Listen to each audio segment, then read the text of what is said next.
Hi guys! Welcome sa SIP9. In this video ay magsisimula tayo ng panibagong series.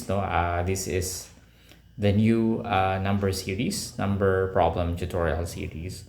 Meron na tayong luma nito kaso hindi siya ganun ka-organized tsaka medyo pangit na yung graphics dahil nagbago na rin yung resolution syempre ng mga screen natin, ng mga monitors both sa PC, sa laptop tsaka sa PC, sa tablets, saka sa mobile phones.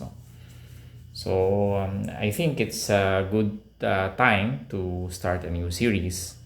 And we will start our series by solving these two problems on your screen. So, one number is 5 more than the other. Their sum is 39. So, for number 1, pwede nating x yung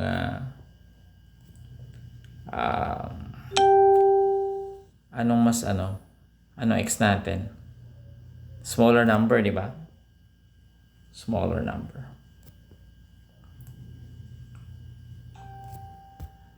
So, halimbawa, meron tayong 5 o 6 yung smaller number. Ano yung larger number natin? Kasi sabi niya 5 more than the other, di ba? Magsi 6 plus 5 tayo, no? Yun yung pangalawang number natin. But since yung smaller natin ay x, ibig sabihin magpa-plus tayo ng 5. X plus 5 equals the larger number.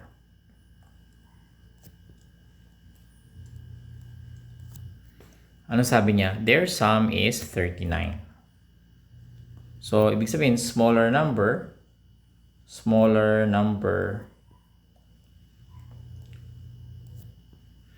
plus larger number equals 39, di ba? Tama? Pero ang smaller number natin ay x, tapos ang larger number natin ay x plus 5. And their sum, this is our smaller number, yung x. Our larger number is x plus 5, and their sum is 39. Now adding, we have x plus x, dalawang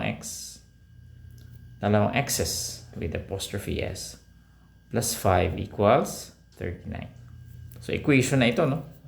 Since nakapag-aral na tayo ng equation, masosolve na natin to, no? So, we subtract 5 from both sides. So, 2x plus 5 minus 5 equals 39 minus 5, di ba?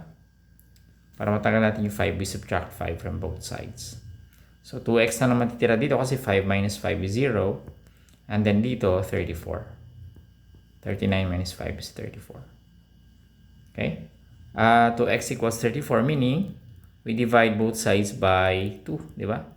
Para matanggal natin yung 2, which means that x is equal to 17. 34 divided by 2 is 17. Okay? So meaning yung smaller number natin ay 17 at yung larger number natin ay ano ang 17 plus 5? 22. So, nakikita nyo ba 39 sila, diba? Yung sum nila, diba 39? So, 17 plus 22 is 39. So, tama naman tayo.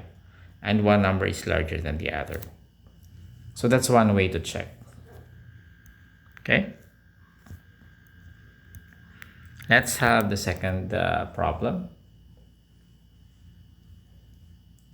Siguro burahin natin yung nandito. Pero hindi yung x. Saka x plus 5. Sabi niya, one number is 8 less than the other, no? So, ano naman yung x natin dito? Notice na yung x yung walang sinasabi sa kanya, di ba? Dito, x is, one number is 5 more than the other. Yung 5 more than the other, yun yung mas malaki, no? Yung one number, ito yung x natin. So, usually yung x, siya yung walang sinasabi sa kanya. Dito rin, one number is 8 less than the other. Pag 8 less than yun, yung smaller number. Yung larger is yung one number. This is what the phrase one number refers to, no? So, ibig sabihin yung larger dito, ayun yung x natin, no? Kasi walang sinasabi about sa kanya. So, baliktad siya, x yung larger natin. X is the larger number. Oh, this is red.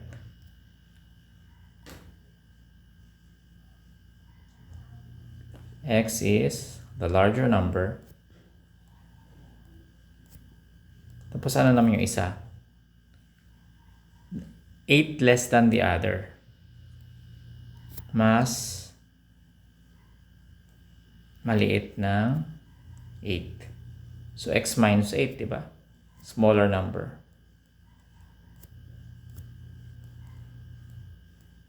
So, sum ulit, di ba? I-add natin itong dalawang to. X plus x minus 8 is equal to ilan? 50, no?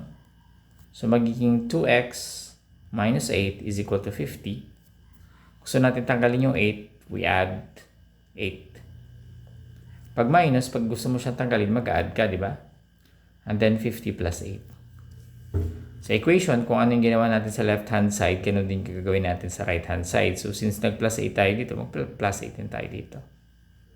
So, ang minus 8 plus 8 is 0. Matitira na lang is 2x equals 58.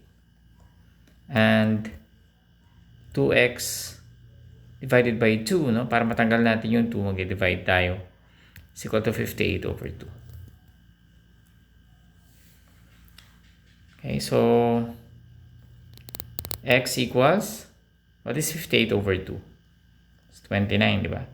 By the way, kanina hindi natin sinulat yung sagot, no?